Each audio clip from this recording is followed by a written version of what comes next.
Olá pessoal, eu sou o Liber, esse é o Kitnet HQ e hoje tem dose tripla. Eu vou falar com vocês dos 3 volumes de Miracle Man. Olha aqui os 3 bonitões. Saiu aí, acho que pelos últimos 2, 3 anos a Panini vem publicando, né? Teve um espaço de alguns meses entre um e outro. Fui comprando aqui para conhecer a história desse personagem, dessa franquia de super-heróis que marcou o gênero, né? Eu tô numa vibe Alan Moore, tô lendo muito sobre Alan Moore, né? E esse aqui é um dos trabalhos dele que é considerado assim primordiais. Tem muita coisa nesse trabalho, e eu acho que diria talvez a maior parte dele, o mais interessante dele, acaba rolando justamente nos bastidores, que eu vou falar depois. Mas a história em quadrinhos em si, o que ela faz? Miracle Man conta a história do Mike Moran, né? Que é um jornalista, casado, tá lá pela meia idade, tem mais de 35 anos, barrigudo, deprê total, né? Daí ele tem crises durante o sono, né? Ele tem pesadelos terríveis, dores de cabeça e não sei o quê. E vai um dia cobrir uma matéria lá que um grupo de terroristas tomou lá uma usina nuclear lá na Inglaterra e ele vai lá cobrir essa matéria.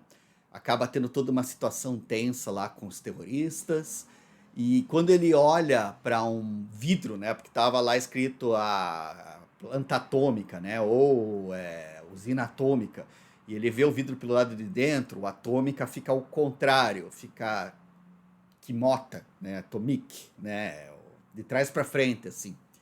Que é a palavra, ele fala a palavra quimota e daí ele se transforma no Miracle Man, ou no Marvel Man no original. A gente já vai falar sobre isso. Mas ele se transforma no Miracle Man. É muito parecido o conceito com o do Capitão Marvel, Shazam. Ele fala a palavra mágica, cai um raio, arrebenta tudo em volta e ele se transforma em algo extraordinário, super poderoso. Daí ali ele resolve o problema com os terroristas e a história passa a ser ele se lembrando o que tinha acontecido. Porque ele sempre tinha sido o Miracle Man, né? Só que aconteceu algum trauma lá no passado que apagou isso da memória dele. E ele tinha coleguinhas, que era a família Miracle Man, né? E aí ele vai tentar descobrir o que foi que aconteceu. Essa é a trama. Você tem esse cara que se descobre super-herói, né? Descobre que tinha sido super-herói boa parte da vida, que tinha esquecido disso, que tinha uma palavra que dava esses poderes extraordinários para ele. E daí ele vai começar a investigar a própria vida, sabe? Porra, de onde é que eu vim? Como é que é isso? Na trajetória, ele vai acabar encontrando um dos colegas antigos dele de trabalho, que é o Kid Miracle Man, né? Que cresceu e tal, daí ele sabe mais coisas, só que o Kid Miracle Man acabou se transformando num dos vilões mais cruéis, bestiais e extraordinários que eu já vi numa história em quadrinho. Ele tem poderes nível Superman, é invulnerável, é hiper forte, e ele não tem receio de usar. Ele promove chacinas de cidades inteiras a super velocidade, demolindo prédios, esmagando pessoas, perfurando elas com os dedos. Graficamente falando, as cenas do Kid são super violentas. E ele é o principal vilão dessa história. Por ele não ter esquecido quem ele era, ter crescido, ter se desenvolvido, ele é pleno nas suas faculdades. Muito mais do que o Miracle Man recém-desperto. Então você tem, nesses 3 volumes, o primeiro vai mostrar esse primeiro embate com o Kid Miracle Man, que ele resolve. Em seguida, ele começa a investigar a própria história. E ele vai começar a descobrir coisas sobre ele mesmo. Não vou entrar nos detalhes aqui, porque acho que você pode querer ler o gibi por si mesmo, né? E a história vai se desenvolver até um final, em que vai ter um novo confronto com o Kid Miracle Man e uma resolução, né? O que você faz quando você tem poderes ilimitados sobre a Terra, né? Daí o Miracle Man, no caso, vai assumir um papel de controlador do mundo, de regente do mundo, de tornar o mundo um lugar melhor. Uma ideia muito similar, por exemplo, ao que a gente viu lá no Superman da Foice e o Martelo, né? O Superman que acaba impondo o comunismo para o mundo inteiro e criando uma utopia comunista no mundo, né? Só que repara que tem aí bem mais de 20 anos separando a foice e o martelo do Miracle Man. O Miracle Man, ele começa a ser publicado em 1982, ele tem os roteiros do Alan Moore, ele começa saindo pela revista Warrior, que era uma novidade, um projeto de um editor chamado Des Skin, que estava começando ali no mercado editorial britânico. E o Alan Moore também estava começando. Então, o Alan Moore, ele conta que ele sempre teve a ideia de fazer essa historinha do Miracle Man. De criança, ele já tinha pensado nisso. Porque o Miracle Man, na verdade, é um personagem britânico ali dos anos 50, 60, que quando o Capitão Marvel, que era publicado na Inglaterra, tinha muita popularidade, o Capitão Marvel teve problemas de direitos por causa de um processo de plágio que a DC moveu contra ele, pararam de fazer as histórias do Capitão Marvel, não teve mais histórias para as pessoas traduzirem na Inglaterra, e daí um cara chamado Mike Anglo, deixa eu só confirmar, mas eu tenho quase certeza, Mick Anglo, né? O Mick Anglo começou a fazer histórias de um personagem que era claramente uma cópia do Shazam, né, do Capitão Marvel, que era esse Miracle Man, que se chamava originalmente Marvel Man. Esse era o título original e que mantiveram nessas primeiras edições que foram lançadas na Inglaterra, né, do personagem. Então o Alan Moore, ele acompanhava, ele conhecia o personagem de quando criança, eram umas histórias horrorosas.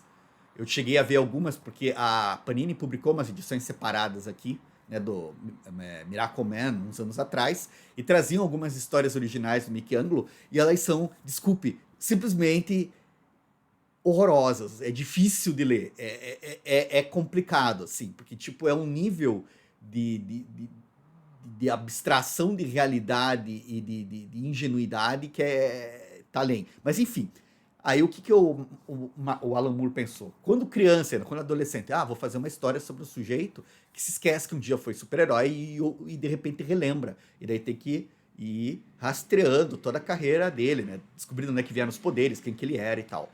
Essa é a trama de Miracle Man. Aí, por que o pessoal supervaloriza Miracle Man? Não é que supervaloriza, mas valoriza pra caramba Miracle Man. Porque em Miracle Man, o Alan Moore lançou várias ideias que foram de estrutura de roteiro, de cenas, de conceitos, que foram sendo utilizados depois por diversos outros autores, inclusive ele mesmo. Por exemplo, Miracle Man recupera os poderes, tem lá toda a situação e tal, e depois ele decide começar a explorar o que ele pode fazer. Ele vai para o campo com a esposa e começam a fazer testes do que ele consegue fazer. É igual a sequência que o Bud Baker vai com a esposa lá na história do Homem-Animal, escrita pelo Grant Morrison. Igual, até alguns enquadramentos são muito parecidos. De aprender os superpoderes com o auxílio da esposa, que vai lá falando, tenta isso, tenta aquilo e tal. Bem parecido. O próprio Monstro do Pântano vai copiar, eu vou usar aqui entre aspas, copiar a cena em que o Miracle Man descobre o que ele é. Porque ele vai investigando, vai chegar numa base lá e tal, e nessa base ele vai ter acesso a gravações de vídeo, e nesses vídeos ele vai descobrir o que ele era. E ele vai ter um surto quando ele descobre a verdadeira natureza dele. E é muito parecido com a lição de anatomia que o Alan Moore escreveu para o Monstro do Pântano. Então, ali no Miracle Man tem um monte de conceitos e ideias que acabaram sendo usadas e reusadas depois por vários autores, inclusive pelo Moore e tal. E tem coisas que eu achei incríveis. A esposa do Miracle Man engravida dele, certo? Provavelmente engravida, não da versão Mick Moran, porque daí começa a diferença. O Mike Moran, ele é uma pessoa. O Miracle Man é outra entidade. Literalmente, é outro corpo que ele troca lá no espaço lá e tal. Apesar deles terem a mesma consciência. E daí eles começam ela engravida do Miracle Man, e ela vai ter uma filha dele. E quando ela tem a filha, é muito foda, porque a sequência do parto é mostrada em detalhes, de um jeito que eu nunca tinha visto. É muito impactante visualmente. O desenhista, ou os desenhistas, não são dos melhores, na minha opinião. Mas ainda assim, são closes ginecológicos que mostram o parto da menina sendo feito pelo Miracle Man ali no meio do nada, depois de uma situação tensa que eles tinham passado. E isso já me impressiona de ter esse tipo de imagem, de sequência numa história de super-heróis. Porque o Alan Moore começa a colocar aqui, trazer o mundo adulto dele para as histórias em quadrinho, que é celebrar o nascimento de uma criança mesmo. Não é só uma questão de impacto visual, mas os detalhes do nascimento da filha do Miracle Man são mostrados ali com um texto poético muito bacana, uma narração do próprio Miracle Man, e você vê o quão marcante que é o nascimento da criança, o quão milagroso isso é. E isso é muito legal. Isso é uma das sequências de várias ao longo dessa história. E no final você... Aí que tá, no final começa a interferir a história editorial. A história editorial de Miracle Man é mais complicada. Inclusive, o livro, as edições que a Panini lançou, elas no final têm uma série de extras bem gordinhos, bem generosos, de extras aqui, mostrando artes originais do Miracle Man, né? Mostrando lá esboços, testes dos desenhistas, explicando, mostrando rafs das páginas, né? Acho que aqui tem algumas, né? Rafs das páginas que foram feitas. Aí a gente aqui consegue descobrir melhor o crédito, qual desenhista fez o quê, né? Porque você vai ter o Gary Leach, vai ter o Alan Davis, vai ter o John Hideway, Chuck Austin, diversos outros aqui, né? Então você vai ter todo esse material histórico que foi sendo publicado aqui. Só que você não tem o contexto. Então, o Miracle Man ele começa a ser publicado para a revista Warrior, em 1982. O Alan Moore entra no mercado americano com a DC Comics para fazer o Monstro do Pântano, as primeiras histórias, lá por 1984, 1985 mais ou menos. E daí ele começa a atrair a atenção, né, pelas histórias, sobem as vendas do Monstro do Pântano, a crítica adora, e outras editoras vão mostrar interesse. E daí, inclusive, pelo Miracle Man. Só que o Alan Moore começa a se desentender com o editor das Skin. Ele briga, e o Alan Moore é temperamental. Quando ele briga e ele fecha uma porta, ele não abre mais. Então ele não quer mais falar com o Des Skin, ele não quer mais falar com ele, e ele não libera os direitos do Miracle Man. E daí não vai para DC, não vai. Aí uma outra editora, que agora nem lembro o nome, consegue os direitos para publicar nos Estados Unidos, daí por contrato e tal. Aí o Alan Moore, por contrato, é obrigado a terminar a história, que tinha ficado interrompida lá na publicação da Warrior. E daí ele termina. E daí é esquisito, mas não, se você não souber dessas histórias editoriais, dá para aproveitar a história toda. Mas o final fica aquela coisa assim, sei lá, é meio conclusivo, né? Meio assim, agora o mundo é diferente por causa do Miracle Man, né? Eu acho que é legal porque você tem um arco começo, meio e fim, né? Você tem uma conclusão. É muito parecido depois com o que ele faria na Prometeia, por exemplo, que a história termina com um final de mundo, que é o começo de um outro. Então, tem uma mudança apocalíptica. O próprio V de Vingança, o fim daquela sociedade fascista e a abertura para um novo mundo. Então, essa ideia também, o final apocalíptico, né? Uma reestruturação, uma nova ordem, uma transformação, um ponto de ruptura com o que era, né? É presente na obra do Alan Moore, não é a primeira vez, assim. E a conclusão eu acho satisfatória, né? O que me incomoda nessa história pessoalmente, muitas vezes os recordatórios e o texto do Alan Moore se arrastam demais. Há quem goste, eu às vezes fico cansado. E outra coisa que me incomoda para valer nessa história é o personagem do Kid Miracle Man. Porque você vai ver que ele é fantástico. Ele é o vilão por natureza. Ele é o sádico, psicopata, que sente prazer em infligir dor e sofrimento, como eu nunca tinha visto antes nos quadrinhos, porque ele não tem limites. Ele não tem limites. Ele é aquele cara que vai agarrar pessoas e jogar contra a parede, vai pegar um ônibus cheio, vai atear fogo, vai dar risada enquanto vê crianças morrendo. Ele é abjeto. Só que no começo da história, o que eles mostram? Que o evento que apagou da memória do Miracle Man a palavra mágica, que fez ele se esquecer quem que ele era, que fez ele viver por vários e vários anos como um ser humano sem poderes, não teve o mesmo efeito sobre o Kid. Então o Kid continuou com os poderes. Só que o que ele fez? Ele decidiu não voltar a ser humano. Ele continuou com toda a forma super forte dele, simplesmente tirou o uniforme, colocou uma roupa civil e construiu um império industrial, empresarial, cara. O cara tem uma torre no meio de Londres, ele tem um escritório de cobertura, ele é rico pra caralho, ele tá vivendo muito bem. E é isso que eu não entendo, porque quando o Miracle Man visita ele, dá algum gatilho ali, que ele abre mão de toda a vida que ele tinha construído ali, ele surta e ele decide que ele vai ficar barbarizando. E esse salto, esse clique que dá de um personagem para outro, de uma atitude do Kid Miracle Man para outra, não faz sentido.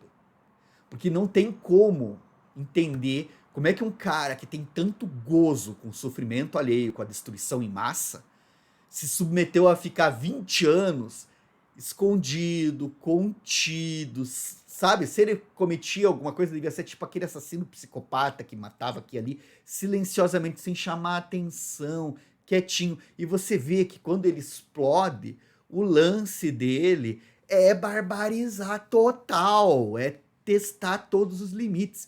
E daí isso não me cai, não me convence como é que esse cara, esse personagem tão sádico, tão extraordinário, se restringiu a ficar comportadinho lá, disfarçadinho. Como, ou pior ainda, como que ele abriu mão dessa vida tão rápido, jogou ela pela janela tão depressa, porque é muito assim, tipo, ah, então você tá aí, então foda-se, vou estourar tudo.